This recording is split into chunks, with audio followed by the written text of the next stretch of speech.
방학 다들 잘 보내셨나요? 한 달이란 방학 긴 시간이었는데 어떻게 지냈는지 궁금하네요. 저도 개인적으로 굉장히 하나님과 깊은 교제의 시간을 가지면서 영적으로 재충전을 할 수 있었습니다. 앞으로 한 2월 달은 한 3주에 걸쳐서 기도회 형식으로 제가 말씀을 전할 텐데요. 제가 이제 기도원에 들어가서 기도하면서 하나님께서 제게 주셨던 올해 가장 큰 계시는 바로 성령으로 충만함을 받으라였습니다. 왜 이것이 중요하냐면 여러분 아시다시피 예수님 또한 하나님이셨지만은 성령으로 충만함 받지 않고서는 어떤 사역도 하실 수 없었습니다.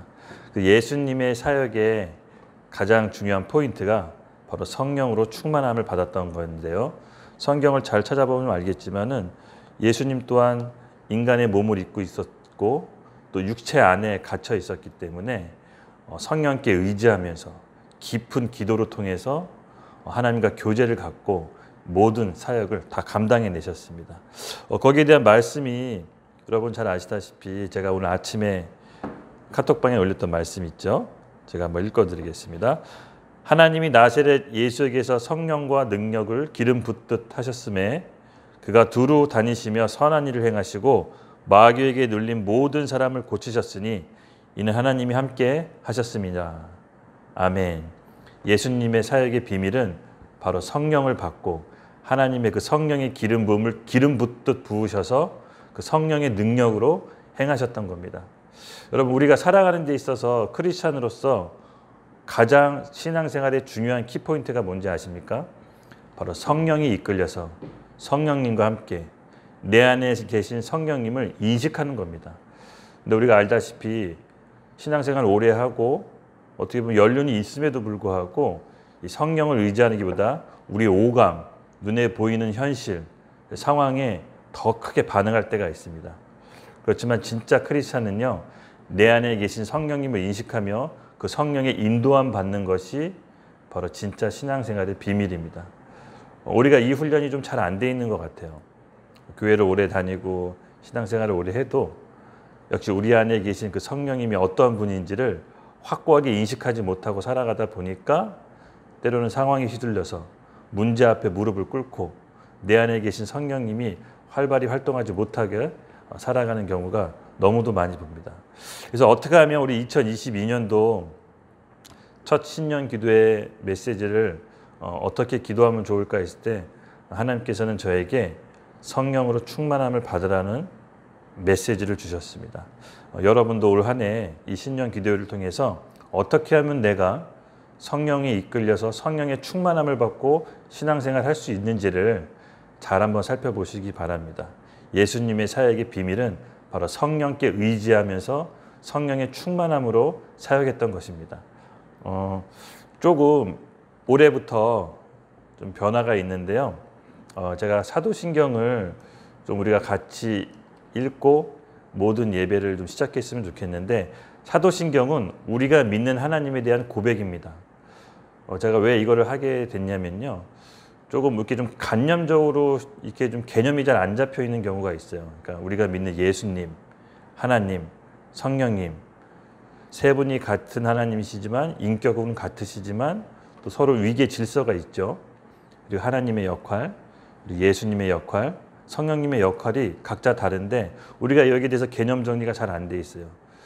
또 이렇게 신앙생활 하면서 우리가 이렇게 사실은 지금 우리와 함께 하시는 분이 성령님이시죠. 근데 우리는 용어를 이제 하나님도 썼다가 예수님도 썼다가 하는데 실제로 지금 우리와 함께 계신 분이 누구시냐? 바로 성령 하나님이십니다. 예수님을 구주로 영접한 우리 모두에게는 지금 성령이 우리에게 내주하고 계셔서 성령이 우리를 이끄십니다. 그런 부분에 있어서 조금 더 우리가 개념 정리를 좀 명확하게 하기 위해서는 우리가 믿고 있는 신앙이 뭐냐가 이 사도신경에 잘 농축되어 있습니다. 그래서 같이 사도신경을 읽고 오늘 예배 기도회를 시작하도록 하겠습니다. 함께 읽겠습니다. 시작. 전능하사 천지를 만드신 하나님 아버지를 내가 믿사오며 그 외아들 우리 주 예수 그리스도를 믿사오니 이는 성령으로 잉태하사 동정녀 마리아에게 나시고 본디오 빌라도에게 고난을 받으사 십자가에 못 박혀 죽으시고 장사한 지 사흘 만에 죽은 자 가운데서 다시 살아나시며 하늘에 오르사 전능하신 하나님 우편에 앉아 계시다가 저리로서 산 자와 죽은 자를 심판하러 오시리라. 성령을 믿사오며 거룩한 공회와 성도가 서로 교통하는 것과 죄를 사하여 주시는 것과 몸이 다시 사는 것과 영원히 사는 것을 믿사옵나이다. 아멘. 아멘. 여러분 다 믿으시고 동의하시죠? 우리가 믿는 예수님은 다시 산 자와 죽은 자를 심판하러 오시는 그 예수님을 믿는 겁니다. 그렇죠? 우리가 주는 영생은 몸이 다시 사는 것과 영원히 사는 것까지 믿는 겁니다. 그렇죠? 우리 크리스찬들이 어떤 걸 믿는지를 이 사도신경 신앙 고백을 통해서 우리가 매 예배 때 하나님께 고백하는 게 정말 중요하다는 생각이 들었습니다. 여러분 이 말씀 가운데 나중에 이 사도신경을 제가 한번 풀어드릴 텐데 하나님께서 큰 은혜가 임하기를 정말 오늘 기도회 통해서 임하기를 여러분께 예수님의 이름으로 좀 축복합니다. 아까 서두에도 말씀했듯이 오늘 살펴볼 거는요 바로 성령입니다. 하나님께서 정말로 우리에게 예수 그리스도를 통해서 구원을 완성하셨고 그 완성하신 구원을 통해서 우리 안에 역사하고 인도하시는 분이 바로 성령님인데 따지고 보면 성령님이란 얘기를 많이 들었지만 그렇게 잘 아는 것 같지는 않아요. 그러니까 성령님 하나님, 성령님 이렇게 얘기를 하지만 사실 성령님이 어떤 분이냐라고 정리해 보라고 하면 그렇게 선뜻 정리하기가 쉽지는 않습니다. 그렇지만 이 성령님은요 지금 우리와 함께 계시고 우리와 늘 인도하시고 우리를 보호하시고 예수님의 말씀을 생각나게 하시고 예수님께 나아갈 수 있도록 증인의 삶을 살 수 있도록 우리를 이끄신다고 했습니다. 너무나 중요한 이 성령님을 우리가 오늘 한번 정리해 보는 시간을 갖고 우리가 기도회를 시작할 때요 본문 말씀을 제가 한번 읽어드리도록 하겠습니다. 빌립이 사마리아 성에 내려가 그리스도를 백성에게 전파하니 무리가 빌립의 말도 듣고 행하는 표적도 보고 한 마음으로 그가 하는 말을 따르더라. 많은 사람에게 붙들려 더러운 귀신을 크게 소리를 지르며 나가고 또 많은 중풍병자와 못 걷는 사람이 나으니 그 성에 기쁨이 있더라. 그 성에 시몬이라는 사람이 전부터 있어 마술을 행하며 사마리아 백성을 놀라게 하며 자칭 큰 자라 하니 낮은 사람부터 높은 사람까지 다 따르며 이르되 이 사람이 크다 일컫는 하나님의 능력이 있다 하더라. 오랫동안 그 마술에 놀랐으므로 그들이 따르더니 빌립이 하나님 나라와 및 예수 그리스도의 이름에 관하여 전도함을 그들이 믿고 남녀가 다 세례를 받으니 시몬도 믿고 세례를 받은 후에 전심으로 빌립을 따라다니며 그 나타나는 표적과 큰 능력을 보고 놀라리라. 예루살렘에 있는 사도들이 사마리아도 하나님의 말씀을 받았다함을 듣고 베드로와 요한을 보내매 그들이 내려가서 그들을 위하여 성령 받기를 기도하니 이는 아직 한 사람에게도 성령이 내리신 일이 없고 오직 주 예수의 이름으로 세례만 받을 뿐이더라. 이에 두 사도가 그들에게 안수함에 성령을 받은지라. 아멘. 네, 여러분 오늘 본문 말씀에는요 사마리아 성 아시죠? 유대인들은 사마리아 땅에 잘 가지 않습니다. 왜냐하면 거기는 어떻게 보면 좀 2등 시민이죠. 호녀라. 그러니까 유대인 호녀라들이 모여 살기 때문에 유대인 족속들은 사마리아 성에 가지 않습니다. 근데 빌립이 그 사마리아 땅에 가가지고 많은 표적과 이적으로 기적을 행하니까 사람들이 그 성에 있는 빌립을 따르게 됐습니다. 근데 그 성에 있는 시몬이라는 사람이 있었는데요. 마술을 행하면서 사마리아 백성을 좀 이렇게 놀래게 하는 사람이 있는데 자칭 큰 자라고 합니다. 근데 그 사람이 빌립이 행한 여러 기적들을 보니까 놀란 거예요. 그래서 그 시몬이라고 하는 사람이 빌립에게 세례를 받고 빌립을 전심으로 따라다닙니다. 근데 여기서 주목하기는요.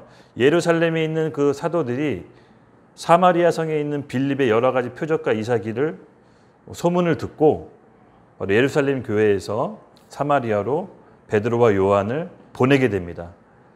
근데 베드로와 요한이 딱 보니까 그 사람들이 성령은 내리신 일이 없고 오직 예수의 이름으로 세례만 받았뿐더라라고 이게 나와 있습니다.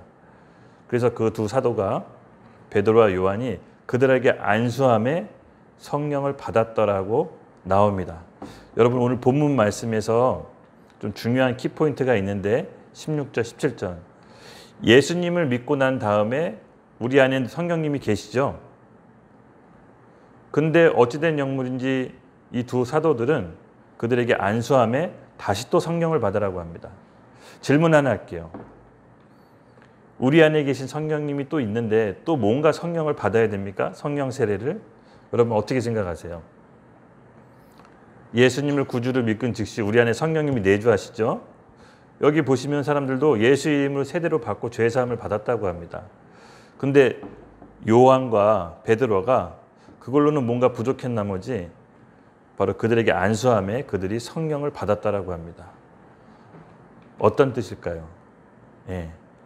여러분 이것은 내가 좀 이따가 기도할 때 다시 얘기하기로 하고 잠깐 제가 오늘 말씀을 좀 이어가겠습니다. 아까 성령에 대해서 좀 개념 정리가 필요하다고 했죠. 교회에서 성령님이라는 얘기를 좀 많이 하게 했는데 성령님이 어떤 역할을 하는지 좀 우리가 위치에 대해서 좀 살펴보기로 하겠습니다. 서두에 얘기했지만 예수님 또한 성령께 의지하지 않고서는 아무 일도 하실 수가 없습니다. 예수님께서 성령님을 어떻게 표현하시는지 요한복음 16장 7절을 제가 살펴보겠습니다. 예수님 또한 성령을 어떻게 생각하느냐. 성령님의 위치입니다. 그러나 내가 너에게 실상을 말하노니 내가 떠나가는 것이 너에게 유익하니 내가 떠나가지 아니하면 보혜사가 너에게 오시지 아니할 것이요 가면 내가 그를 너에게 보내리라. 예수님이 성령님이 오시는 게 내가 너희와 제자들보다 더 유익하다고 얘기합니다. 여러분 예수님과 함께 있는 것보다 더 좋을 수가 있을까요? 언뜻 상식적으로 봤을 때 이해가 잘 안 됩니다. 예수님과 같이 함께 있는 것보다 예수님께서는 내가 떠나가고 보혜사가 오는 게 너희한테 더 유익하다라고 표현하십니다. 성령님을 높이십니다. 마태복음 12장 31절에 이런 말씀이 있습니다. 그러므로 내가 너희에게 이르노니 사람에 대한 모든 죄와 모독을 사하심을 얻되 성령을 모독하는 것은 사하심을 못하겠고. 무슨 말이냐면요. 여러분 인간적으로 가장 큰 죄라고 지을 수 있는 게 뭘까요? 살인죄죠. 근데 그 살인죄도 여러분 아세요? 우리가 아무리 악한 죄를 저어도 예수님의 보혈로 모든 죄를 사함받을 수 있습니다. 그렇지만 그 예수님도 쉽게 말해서 커버가 안 되는 게 있는데 바로 성령을 모독하는 것은 사하심을 먹지 못한다. 예수님이 이렇게 얘기하는 겁니다. 너희가 어떤 큰 죄를 져도 내 피, 내 보혈로 모든 죄를 사함받을 수 있지만 성령을 모독하면 나도 커버 못한다. 그건 나도 어쩔 수 없다. 좀 이런 말입니다. 즉 성령이 모독하는 게 굉장히 큰 죄라는 걸 예수님께서 강조하십니다. 예수님께서 또 성령님을 높이시죠. 오죽했으면 내가 너희와 함께 있는 것보다 보혜사 성령님이 오시는 게 너희한테 더 유익할 정도로 예수님이 높이시고 또 다른 어떤 죄도 심지어 예수님 자신을 욕해도 상관이 없는데 이 성령을 모독하면 내가 커버할 수 없다라는 것이 바로 성령님 높이시는 겁니다. 여러분 어떻게 생각하세요? 성령님은 하나님이십니다. 어떤 에너지나 기가 아니라 우리 안에 내주하시는 거룩한 하나님입니다. 즉 우리가 하나님을 거룩한 하나님을 만나면 죄를 범한 인간은 바로 죽을 수밖에 없습니다. 그래서 예수님의 보혈에 의지해야만 하나님을 만날 수 있고 우리 안에 성령님을 보내주실 수 있습니다. 그 거룩한 하나님이 우리 안에 머물기 위해선 반드시 죄사함 받아야 되는데요. 그것이 바로 예수 그리스도의 보혈, 그 피의 의지에 우리가 주님을 구원자로 영접하면 성령께서 우리와 함께 하시는 겁니다. 그럼 이런 성령님이 어떤 역할을 하는지 살펴보겠습니다. 이번에는 성령님의 역할인데요. 요한복음 14장 26절입니다. 보혜사 곧 아버지께로 내 이름을 보내실 성령 그가 너희에게 모든 것을 가르치고 내가 너희에게 말한 모든 것을 생각나게 하리라. 네, 성령님께서는요. 성령이 오면요. 예수님이 말씀하신 것들을 생각나게 하십니다. 예수님의 말씀이 무엇이죠? 진리의 말씀, 바로 성경 말씀인데요. 그 성경 말씀을 생각나게 하시는 게 바로 성령님의 역할입니다. 또 요한복음 15장 26절에는 이렇게 말씀하십니다. 내가 아버지께로부터 너에게 보낼 보혜사 곧 아버지께로부터 나오시는 진리의 성령이 오실 때 그가 나를 증언하실 것이요. 성령님께서는요 바로 예수님을 증언하십니다. 성령님이 높이시는 분도 또한 예수님이십니다. 보혜사라는 뜻은 돕는 자인데요. 또 다른 보혜사, 바로 예수님과 같은 역할을 하신다는 겁니다. 그 진리의 성령이 오시는 것은 바로 예수님에 대해 증언하는 역할이 있습니다. 그리고 사도행전 1장 8절에 이런 말이 있는데요. 오직 성령이 너희에게 임하시면 내가 권능을 받고 예루살렘과 온 유대와 사마리아 땅끝까지 이르러 내 증인이 되리라 하시니라. 성령님이 우리에게 임하시면 예수님의 증인의 삶을 살 수밖에 없습니다. 성령님의 역할이 예수님을 높이고 예수님을 증언하시고 예수님이 말한 모든 것을 생각나게 하는 게 그분의 역할이기 때문입니다. 즉 성령 충만함은 뭐냐? 그리스도를 더 많이 알아간다는 겁니다. 예수님이 말씀하신 거 생각나게 하시고 예수님을 증언하게 하시고 예수님이 증인이 된다는 게 바로 성령 충만함입니다. 로마서 8장 26절에 이런 말씀이 있습니다. 이와 같이 성령도 우리의 연약함을 도우시니 우리는 마땅히 기도할 바를 알지 못하나 오직 성령이 말할 수 없는 탄식으로 우리를 위하여 친히 간구하시니라. 네, 바로 예수님의 역할 중 가장 중요한 부분인데요. 성령님께서는 우리를 위해 대신 간구하시고 기도하십니다. 우리가 기도할 수 없는 상황임에도 불구하고 우리가 연약하거나 죄에 걸려 넘어짐에도 불구하고 우리 안에 계신 성령님은 말할 수 없는 탄식으로 하나님께 간구하십니다. 여러분 이러한 역할들을 성령님께서 하시게 됩니다. 또 성령님의 역사하심이 있는데요. 여러분 성령님의 역사하심은 어떻게 알 수가 있냐? 바로 열매로 나옵니다. 마태복음 7장 17절 20절에 이런 말씀이 있습니다. 이와 같이 좋은 나무마다 아름다운 열매를 맺고 못된 나무가 나쁜 열매를 맺나니 좋은 나무가 나쁜 열매를 맺을 수 없고 못된 나무가 아름다운 열매를 맺을 수 없으니라. 아름다운 열매를 맺지 아니하는 나무마다 찍혀 불탈 것 불에 던져지니라.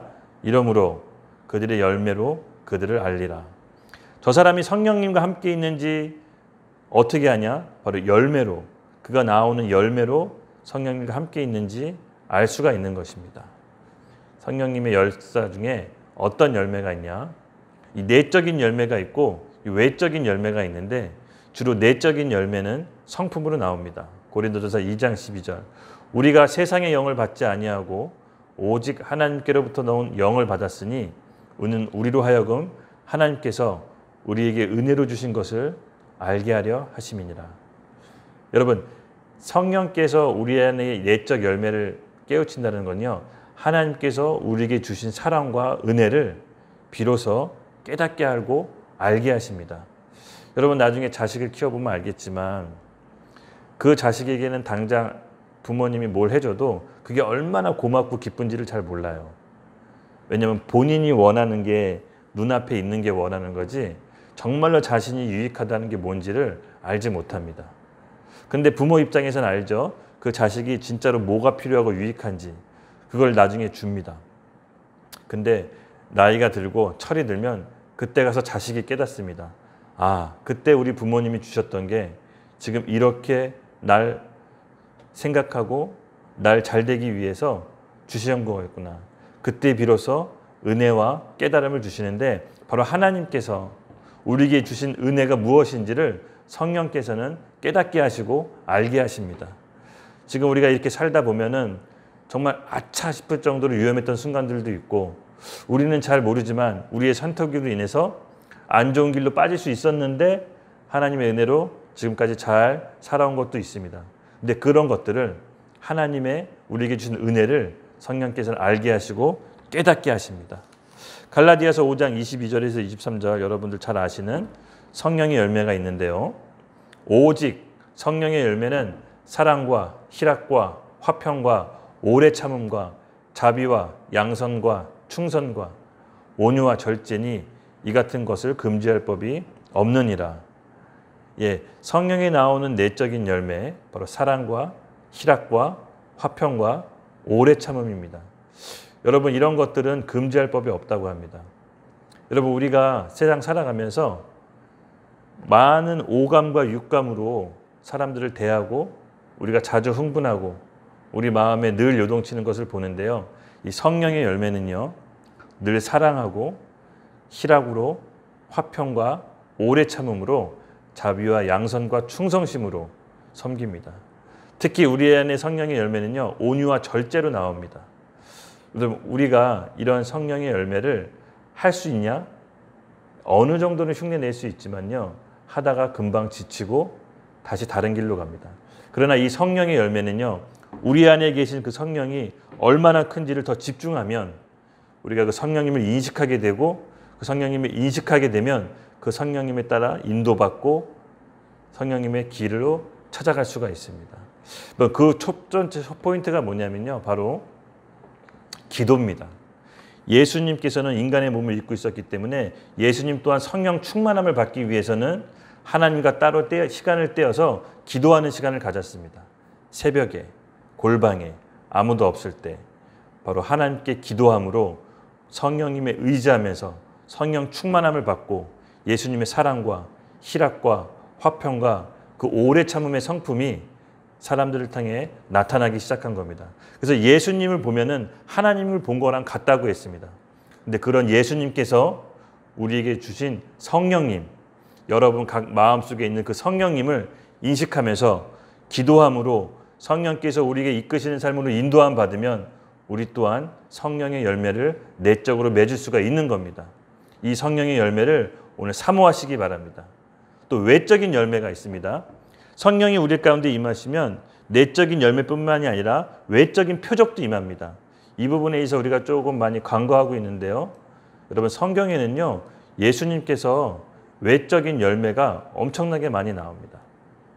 같이 한번 읽어볼게요. 고린도전서 12장 7절부터 11절인데요. 외적 열매, 은사에 대해서 나옵니다. 각 사람에게 성령을 나타내심을 유익하게 하려 하심이니라. 어떤 사람은 성령으로 말미암아 지혜의 말씀을, 어떤 사람은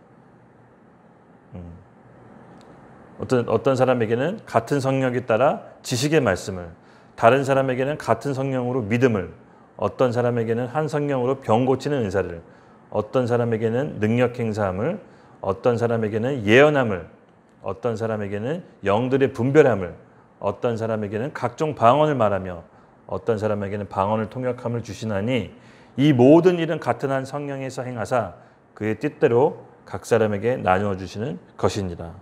예, 성령을 받은 우리 모두에게는 바로 이런 외적인 열매가 나타납니다. 지식의 말씀, 병 고치는 은사, 능력 행함, 예언, 방언, 통역, 영 분별의 것들. 여러분, 이런 것들이 하나님께서 예수님을 믿을 때 하나님께서 우리에게 다 주신 겁니다.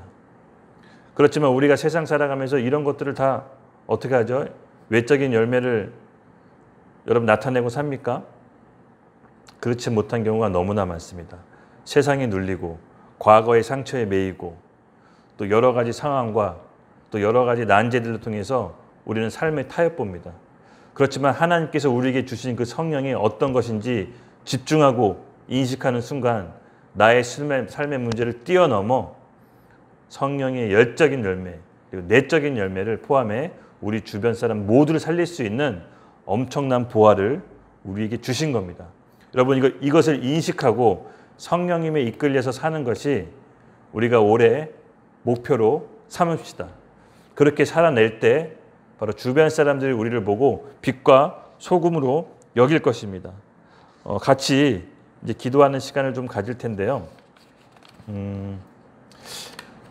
로마서 5장 5절에 제가 말씀을 좀 읽고 같이 함께 기도 제목을 나누고 우리 기도할 텐데, 벌써 제가 말씀드리고 싶은 것이 바로 이겁니다. 소망이 우리를 부끄럽게 하지 아니함은 우리에게 주신 성령으로 말미암아 하나님의 사랑이 우리 마음에 부은 바 되었으니. 아멘. 여러분, 그리스도의 사랑이 먼저 얼마나 큰지를 우리가 깨닫기를 원합니다. 성령으로 말미암아 하나님의 사랑이 우리 마음에 부은 바 됨이 얼마나 큰지를 우리가 이 시간 깨닫기 원합니다. 신앙생활의 첫 시작은요, 바로 하나님의 사랑을 깨닫는 것입니다. 아까도 얘기했죠. 성령께서는 하나님의 은혜와 사랑이 그동안 내 삶에 얼마나 큰지를 깨닫게 하시는 역할이 있다고 합니다. 여러분 우리가 이 부분을 알아야 하나님 앞에 그 은혜와 사랑으로 나아갈 수가 있는 겁니다. 하나님의 사랑을 그동안 내 안에 행하신 것들을 우리가 인식하며 주님의 사랑이 부은 바 그 사랑을 깨달아 내 안에 그 은혜가 임하도록 넘치도록 여러분 이것을 지키며 나아갑시다. 때로는 사람들이 우리를 서운하게 할 수도 있고 또 섭섭한 마음이 들 수도 있습니다. 그러나 여러분 이런 여러 가지 감정과 생각들을 여러분 마음에 심지 마세요. 그리고 이것을 막 애써서 거절하려고 하지도 마세요. 왜냐하면 사람의 생각에 들어오는 것들은 우리가 어떻게 막을 수가 없습니다. 그렇지만 하나님께서 내 인생에 주셨던 사랑, 내 인생에 주셨던 은혜를 깨닫는 순간 인간적인 서운함, 또 불편함, 상처 이 모든 것들도 다 떠나가게 돼 있습니다. 그래서 오늘 우리가 함께 기도해야 될 제목은요. 2022년 새롭게 시작하는 데 있어서 지난날의 과거에 누가 날 서운하게 했다거나 섭섭하게 했다거나 나에게 상처 줬다거나 이런 것들을 마음에 품지 말고 하나님이 나한테 주신 새 사랑을 깨닫게 해달라고 그 은혜가 얼마나 큰지를 알게 해달라고 우리 로마서 5장 5절을 함께 붙잡고 부르짖으며 기도하며 훌훌 다 털어냅시다. 제가 주여 크게 한번 외칠 때 우리가 기훈이가 이 찬양을 할 텐데요. 여러분 충분히 기도 속에 들어가십시오. 소망의 우리를 부끄럽게 하지 아니함은 우리에게 주신 성령으로 말미암아 하나님의 사랑이 우리 마음에 부은 바 되었으니 성령으로 말미암아 하나님의 사랑이 우리에게 부어달라고 같이 기도하겠습니다. 제가 주여 외칠 때 우리 기훈이가 힘차게 성령에 이끌려 찬양해 주십시오. 우리 같이 함께 기도하겠습니다. 두 번째 기도 제목인데요.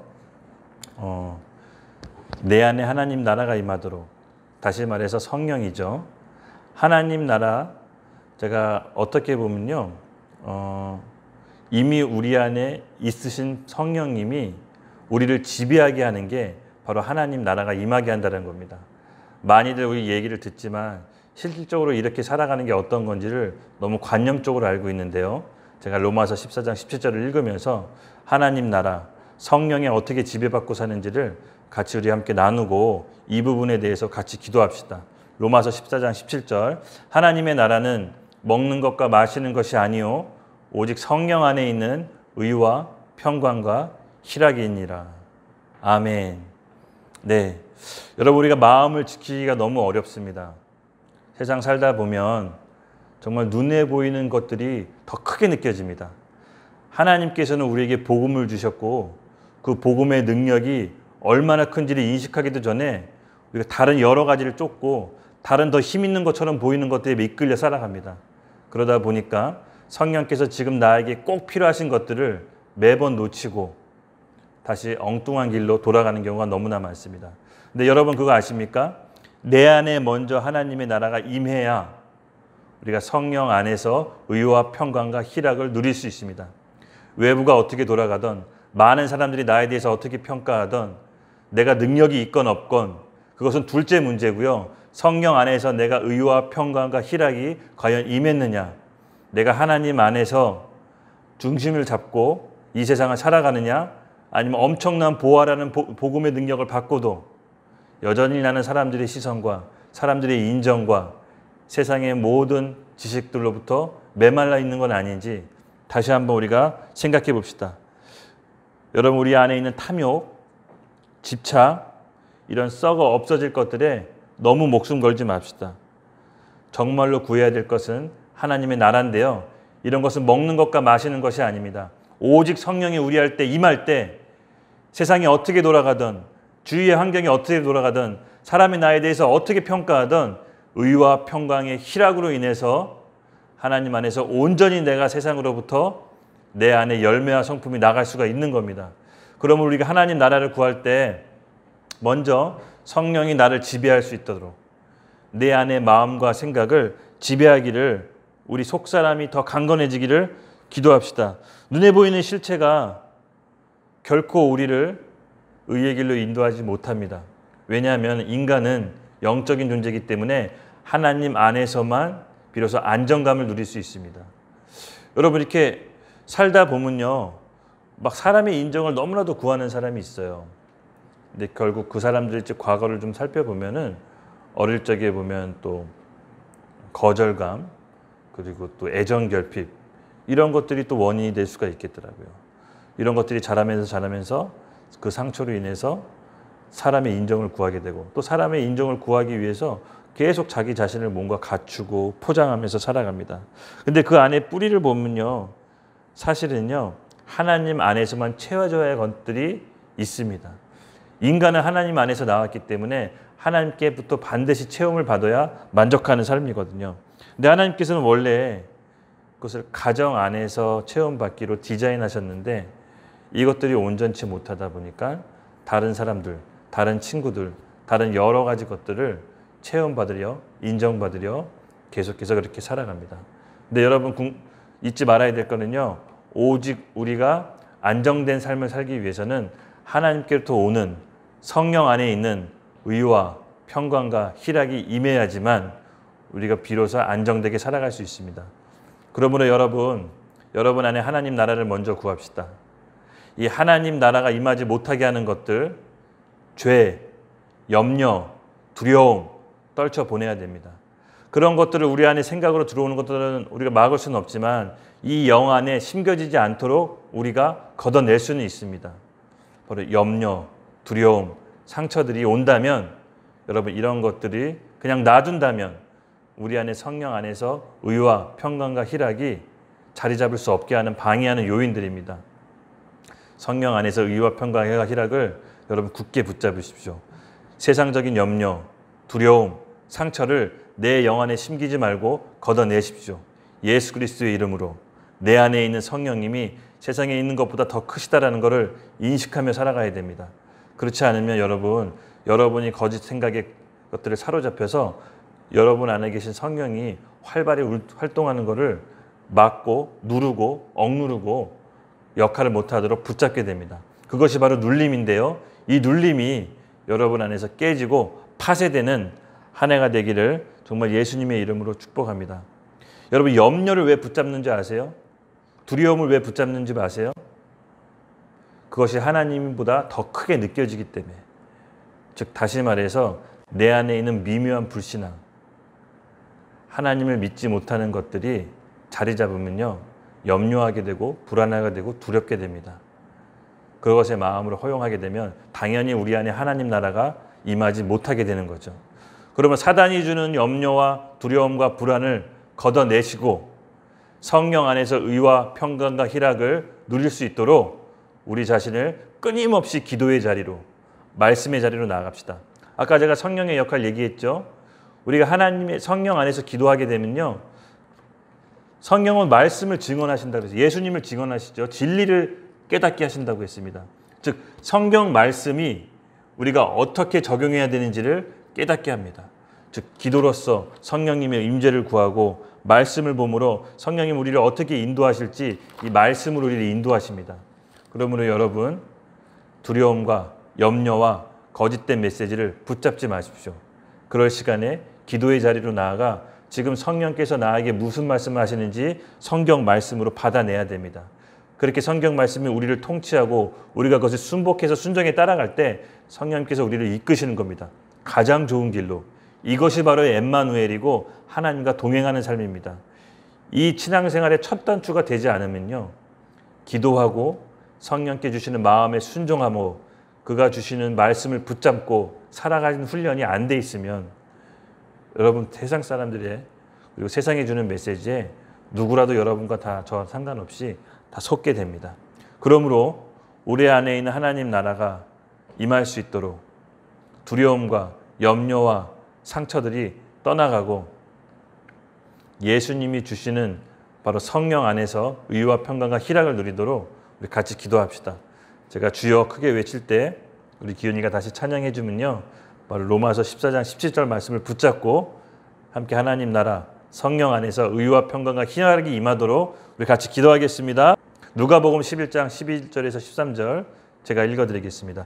너희 중에 아버지 된 자로서 누가 아들이 생선을 달라 하는데 생선 대신 뱀을 주며 알을 달라고 하는데 정갈을 주겠느냐? 너희가 악할지라도 좋은 것을 자식에게 줄 줄 알거든 하물며 너희 하늘 아버지께서 구하는 자에게 성령을 주시지 않겠느냐 하시느니라. 아멘. 제가 아까 여러분께 잠깐 질문을 아까 뒤로 한 거 기억나시죠? 예수님을 구주로 영접한 우리가 성령님 우리에게 내주하시는 사는데 왜 예수님을 믿는 사람들에게 베드로와 요한께 또 안수해서 성령을 받으라고 했을까요? 아까 제가 했던 질문 기억나시죠? 그거는요. 잘 들으십시오. 예수님을 구주로 영접한 우리 모두에게는 약속하신 성령이 우리 안에 내주하시면서 우리의 구원을 인을 치시고 우리의 구원의 계획으로 이끄십니다. 근데 중요한 건 뭐냐면요. 대부분 크리스찬들이 신앙생활을 오래 했음에도 불구하고 내 안에 계신 성령이 얼마나 큰 능력이 있는지를 인식하지 못해요. 바로 베드로와 요한은 바로 안수함의 성령을 받았다는 건 무슨 뜻이냐면은 너희 안에 계신 성령이 어떤 분인지를 깨닫게 해주시는 거예요.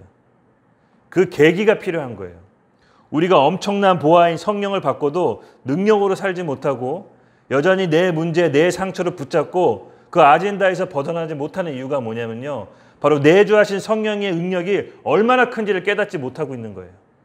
그래서 성령께서 베드로와 요한을 택하셔서 그 예수님을 믿는 사마리아 사람들에게 너희가 계신 그 성령이 얼마나 큰지를 깨닫게 한다는 의미로 안수함에 성령을 받는 겁니다. 여러분 안에 성령님 다 계시죠? 여러분 그 성령님께 얼마나 지배당하고 의지하고 계십니까? 여러분 의지가 성령의 의지보다 더 강하지 않습니까? 이제 우리의 문제, 우리의 상처를 뛰어넘어 성령 충만함으로 예수님의 증인으로 바로 예수님의 제자로 살기 위해서는 내 안에 계신 성령이 이 세상 문제, 내가 갖고 있는 이 상황보다 더 크다라는 인식이 전환이 필요합니다. 이거 없이는 아무리 하나님이 우리에게 좋은 거 줘도 그게 좋은 건지 몰라요. 너무나 좋은 걸 받고도 그냥 썩혀요. 혹은 내 안에 있는 욕망, 집착, 탐심이 성령께서 활발하게 활동하지 못하게 하십니다. 여러분 오늘 말씀의 근거에서 하나님께서는 우리에게 중요한 약속을 해주셨습니다. 아무리 악한 자라도 좋은 거 주실 줄 알거늘 아버지께서 구하는 자에게 성령을 주시지 않겠느냐. 여러분의 안에 있는 성령님이 어떤 분인지를 깨닫게 되는 계기가 되었으면 좋겠습니다. 오늘 이 기도회 때 같이 기도할 때 성령님 더 계시하여 주시옵소서. 성령님 알기를 원합니다. 그분이 어떤 분인지를 알기 원합니다. 성령님이 우리에게 주신 그 엄청난 능력이 무엇인지를 발견하기 원합니다. 주님 제가 상황에 이끌리고 제 탐심과 제 집착에 놓아놓았던 모든 것들을 내려놓고 성령께서 주시는 성령의 열매를 받길 원합니다. 아버지께 구하는 자마다 성령을 주시지 않겠냐고 했던 그 약속의 말씀을 붙잡습니다. 주님 저에게 성령님이 얼마나 큰지를 오늘 새롭게 계시하여 주시옵소서. 다섯 번째인데요. 아까도 말했죠. 여러분 예수님의 증인으로 살도록. 여러분이 저와 이 시대에 왜 예수님을 알고 예수님께서 우리를 부르셨을까요? 우리 복 주려고, 우리 부자 되게 해주려고, 우리 인생의 문제 해결해 주려고. 물론 그것도 있습니다. 근데 궁극적으로 가장 중요한 건 뭐냐면요. 예수님께서 우리를 구원으로 초대하시고 우리를 이끄시는 건 뭐냐? 바로 증인으로 살게 하기 위해서. 아까 성령이 하는 역할이 제가 설명해 드렸죠. 예수님의 증인의 삶을 살 수 있도록 우리를 이끄십니다. 사도행전 1장 8절입니다. 오직 성령이 너에게 임하시면 너희가 권능을 받고 예루살렘과 온 유대와 사마리아 땅끝까지 이르러 내 증인이 되리라 하시느니라. 아멘. 그러므로 여러분 지금의 삶에 만족하지 마세요. 지금의 여러분의 신앙에 만족하지 마세요. 분명한 거는요. 우리가 예루살렘을 넘어 우리 교회의 바운더리를 넘어 우리 직장의 바운더리를 넘어 우리 가족의 바운더리를 넘어 유대와 사마리아 땅끝까지 내 증인이 된다는 것이 바로 성령님께서 우리에게 하시는 역할입니다. 여러분 이러한 삶을 살고 있지 않다면 정말 진실로 양심에 손을 얹고 생각을 해보세요. 정말 여러분 성령의 사람이 되고 싶은 건지 아니면 성령님으로 빌려서 내 욕망을 채우려고 하는 건지 여러분 하나님 앞에서 우리가 정말로 손을 얹고 생각을 해봐야 됩니다. 정말로 예수님의 증인으로 살고 싶다면 여러분이 성령님이 인도하심에 귀 기울이십시오. 성령님의 음성에 귀 기울이면요 자연스럽게 예수님의 증인으로 살 수밖에 없습니다. 왜 그러시냐면 성령님이 하시는 일이 바로 예수님을 증인을 하는 것이고 예수님을 증언하신다고 했기 때문에 성령께서 우리에게 인도하신 바를 면밀히 따라가다 보면 자연스럽게 우리 삶이 예수님이 증인이 되고 예수님을 증언할 수밖에 없는 것입니다. 곧 예수님의 증인과 우리의 성령의 삶은 삶이 상반되거나 배치되는 것이 아니라 자연스러운 삶의 열마로 나오기 때문입니다. 우리 안에 있는 모든 것들, 욕망들, 탐심들, 집착들, 부여잡고 있는 것들을 살며시 내려놓고 예수님께서 증인으로 살 수 있도록 우리 이끌어 주신 성령님을 인도받도록 계속해서 그분께 우리의 마음을 내어드립시다. 아까도 얘기했죠. 베드로와 요한이 그 유대인이 잘 가지 않는 땅에 가가지고 그 예수님 믿는 자칭 예수로 세례받았다고 하는 사람들에게 왜 굳이 안수하며 성령 받도록 했을까요? 예수님을 믿고 구원받았지만 아직 증인의 삶을 살지 않았기 때문입니다. 바로 성령께서 역할은 우리를 예수님의 증인의 삶으로 이끄십니다. 우리의 교회에 있는 삶을 넘어, 가정에 있는 삶을 넘어, 직장에 있는 삶을 넘어 하나님께서 보여주신 영혼 구원의 땅으로 눈을 돌리기 바랍니다. 내가 어떤 삶을 살기 원하는지, 바로 우리 주변에 있는 사람과 함께 더불어 내 주변의 가족 모든 환경에 있는 속한 사람들을 주님께서는 살리기 원하셔서 우리 각 사람 한 사람 한 사람을 증인으로 삼고 싶으신 겁니다. 여러분, 이 성령님의 이끄심과 인도하심으로 올해 안에 살기를 바랍니다. 그러니까 너무 어렵게 생각하지 마시고요. 내 가장 주변에 있는 지체들, 어떤 교회 리더를 맡고 계시다면 그 리더 안에 있는 우리 지체들에게 정말 성령으로 삶이 어떻게 사는 것인지를 다시 한번 설명해 주세요. 그러면 그 사람들도 변화를 받아 성령의 삶을 사모하게 될 겁니다. 같이 우리 이 부분을 놓고 함께 기도할게요. 우리 안에 있는 성령님께 인도받도록, 그 인도하심은 뭐다? 예수님의 증인에 살 수 있도록. 물론 그것을 방해하는 환경적인 요인도 있고 여러 가지 내 욕심도 있겠지만 내려놓고 성령의 인도함을 받도록 여러분 같이 기도합시다. 우리 같이 예수님 주여 크게 한번 외칠 때 기훈이가 힘차게 찬양을 마지막에 힘차게 질러주십시오. 여러분과 저는 어차피 예수님께 택함 받았습니다. 이제 벗어날래야 벗어날 수가 없어요. 예수님의 은혜와 사랑을 우리가 알고 있기 때문에 그 사랑을 거절할 수 없습니다. 우리가 예수님을 택한 게 아니라 사실은 예수님께서 우리를 먼저 불렀습니다. 창세 전에, 이미 이 세상이 만들기 전에 하나님이 저와 여러분을 예정하셨습니다. 그래서 구원을 완벽하게 이루시기 위해 예수 그리스도를 우리에게 보내셨습니다. 여러분 잘 생각해 보면 우리가 믿고 싶어서 믿는 것처럼 보였지만, 우리가 선택해서 믿는 것처럼 생각했지만 사실은 성령께서 알게 해주시고 깨닫게 해주셔야 믿을 수가 있는 겁니다. 제가 저번에도 말했지만은 기독교의 가장 핵심적인 교리 중에 뭐가 있죠? 하나님의 예정하심과 작정하심. 이 세상을 만들기 전에, 창세 전에 저와 여러분을 하나님이 미리 계획하시고 언제 어느 때 어느 타이밍에 예수님을 믿고 증인과 제자가 될 것인지를 다 지도하고 배치하고 계십니다. 그 하나님께서는 우리의 삶을 완벽하게 이끌고 계십니다. 근데 원치 않은 상황 때문에 우리가 힘들 수가 있잖아요. 그렇죠? 이렇게 질문하는 사람이 있어요. 정말 비극적인 일이 일어났습니다. 정말 내가 원치 않은 사고를 당했습니다. 정말 내가 너무나 힘든 일을 당했습니다. 그럼 이것도 하나님의 예정하심과 작정하심이니까 물어볼 수 있죠? 아니요. 그것은 우리의 죄의 결과입니다.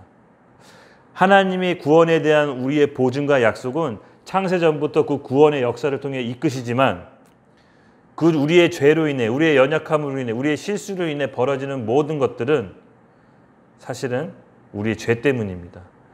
우리가 죄로 인해, 우리의 연약함으로 인해 우리가 넘어지고 어려운 상황에 처하지만 그럼에도 불구하고 하나님의 예정하심과 작정하심을 통해 우리의 구원을 완전히 이끄시는 겁니다.